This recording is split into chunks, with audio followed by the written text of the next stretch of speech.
Thank you, Mr. Speaker. Today I rise once again to talk about the epidemic of rape in the military. This is the 9th time that I've stood on the floor of this House to speak about the unspeakable.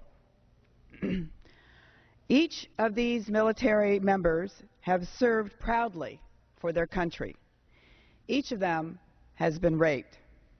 And each has been re-victimized by a system of justice that protects perpetrators and punishes victims.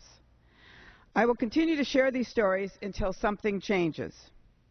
Survivors can email me at stopmilitaryrape@mail.house.gov if they would like to speak out. Today I want to tell you about Sergeant Rebekah Havrilla. She served in the Army from 2004 to 2008.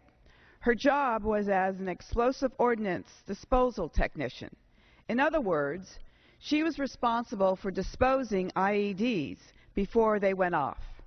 So she took on one of the toughest jobs in the military. Yet during basic training, she heard her commanders repeatedly equate being female with being weak or incompetent.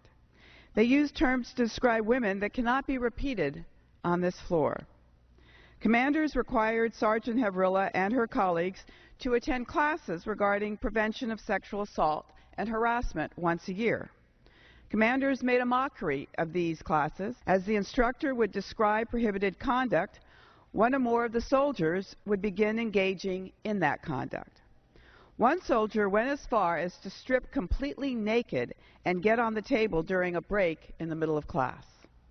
His punishment was to serve as the equal opportunity representative and lead the next sexual assault harassment training. Disgusting is too benign a word to describe this conduct. Sergeant Havrilla deployed to Afghanistan in 2006. Her supervisor sexually harassed her. He began to slap her bottom whenever he passed by. He belittled and mocked her. On one occasion, he told her exactly what he wanted to do with her in graphic detail. Nothing was done in response. It was another colleague, one from the K-9 unit, that raped her. He even photographed the rape, and some of the pictures ended up on a pornographic website. Imagine a system of justice in such shambles that an assailant would actually take pictures of the crime and put them on the internet. Sergeant Havrilla reported her rape under the military's restricted reporting policy. In February of 2009, she reported for 4 weeks of active duty training. While there, she ran into her rapist and went into shock. She immediately sought the assistance of the military chaplain. The chaplain told her that it must have been God's will for her to be raped and recommended that she attend church more frequently. God's will. This is the support system for victims of rape and sexual assault in the military?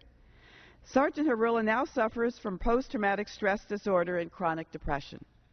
In describing her decision to speak out, she said this: "Leadership be held accountable, and women need to be able to work without the fear of being assaulted by their own colleagues.